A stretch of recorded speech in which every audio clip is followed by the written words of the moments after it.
आपका स्वागत है लोकप्रिय चैनल आरईएस क्लासेज में।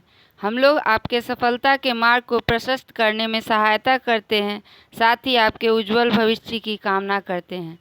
आज मैं आपको वायुमंडल यानी एटमॉस्फेयर के बारे में बताने जा रही हूँ। पृथ्वी के चारों ओर विभिन्न गैस, धूल कण और जल वाष्प के आवरण के रूप में पाई जाती है। इसे हम वायुमंडल कहते हैं। पृथ्वी पर वायुमंडल मिलने का मुख्य कारण है पृथ्वी में गुरुत्वाकर्षण शक्ति का होना।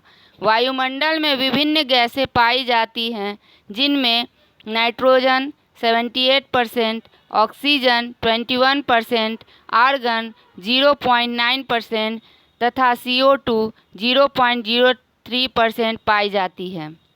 वायुमंडल को की परतों के आधार पर 5 भागों में विभक्त करते हैं: क्षोभ मंडल, समताप मंडल, ओजोन मंडल, आयन मंडल तथा बाह्य मंडल। क्षोभ मंडल और ट्रोपोस्फेयर यह वायुमंडल की सबसे निचली परत है।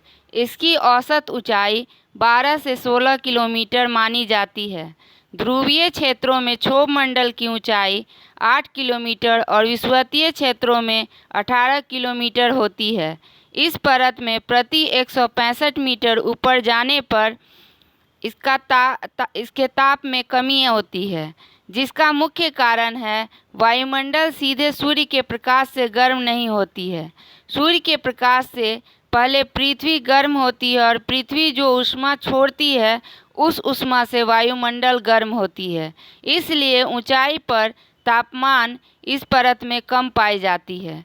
कभी कभी घाटी क्षेत्रों में ऊंचाई पर तापमान घटने के बजाय बढ़ जाती है, जिसे तापमान का व्युत्क्रम या तापमान विलोमता या प्रतिलोमता कहते हैं। इस परत में मौसमी घटनाएं घटती हैं, इसलिए इसे परिवर्तन मंडल भी कहते हैं। इस परत में भारी मात्रा में गैसें भी पाई जाती हैं। क्षोभ सीमा क्षोभ मंडल और समताप मंडल के बीच 1.5 किलोमीटर मोटी परत पाई जाती है, जिसे क्षोभ सीमा कहते हैं। समताप मंडल और स्ट्रेटोस्फेयर यह वायुमंडल की दूसरी परत है। इस परत में वायु के क्षैतिज भ्रमण के कारण सभी जगह तापमान समान पाई जाती है। इस परत में मौसमी घटनाएं और धूल कण का अभाव होता है। ओजोन लेयर भी इसी परत में पाई जाती है। इस परत की ऊंचाई पृथ्वी से 32 किलोमीटर तक मानी जाती है। वायुयान इसी परत में उड़ती है।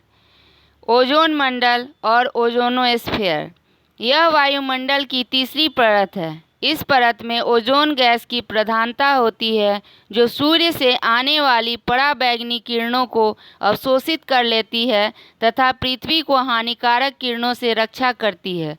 वर्तमान समय में क्लोरोफ्लोरोकार्बन की मात्रा बढ़ने से इस परत में छिद्र हो रही है, जिसके कारण हानिकारक किरण भी पृथ्वी पर पहुंचने लगी है।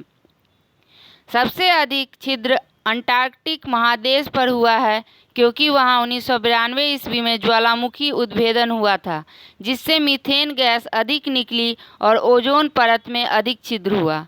इस परत में छिद्र होने के कारण अंटार्कटिका की हिम भी पिघलने लगी है। इस परत की ऊंचाई पृथ्वी से 80 किलोमीटर है। आयन मंडल और आयनोस्फेयर यह वायुमंडल की चौथी परत है।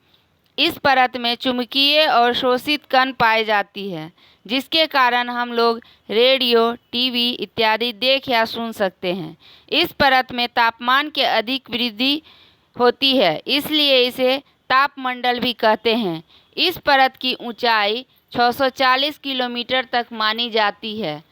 चुंबकीय और शोषित कण जब आपस में टकराती है तो एक प्रकार की ज्योति निकलती है, जिस ज्योति को ध्रुवीय ज्योति या उत्तरी ध्रुव पर अरोरा बोरियालिस और दक्षिणी ध्रुव पर अरोरा स्ट्रम्बोलिस कहते हैं। बाह्य मंडल और एक्सोस्फेयर यह वायुमंडल की 5वीं परत है। इस परत के बारे में विद्वानों को विशेष ज्ञान प्राप्त नहीं है, लेकिन इस परत में हल्की गैसें पाई जाती है, जैसे हीलियम, क्रिप्टन, नियॉन, जेनॉन इत्यादि। रासायनिक संरचना के आधार पर वायुमंडल को 2 परत में विभक्त करते हैं। सममंडल क्षोभ मंडल, समताप मंडल तथा ओजोन मंडल में रासायनिक गैसों की समानता पाई जाती है, इसलिए इसे सममंडल कहते हैं। इसकी ऊंचाई पृथ्वी से 80 किलोमीटर तक मानी जाती है। विषम मंडल, आयन मंडल और बाह्य मंडल को विषम मंडल कहते हैं। इसमें रासायनिक गैसों की विषमता पाई जाती है। इस परत की ऊंचाई 640 किलोमीटर तक मानी जाती है। आज के इस वीडियो में इतना ही। ज़्यादा से ज़्यादा परीक्षा उपयोगी वीडियो के लिए हमारे चैनल को सब्सक्राइब एवं लाइक कीजिए। धन्यवाद।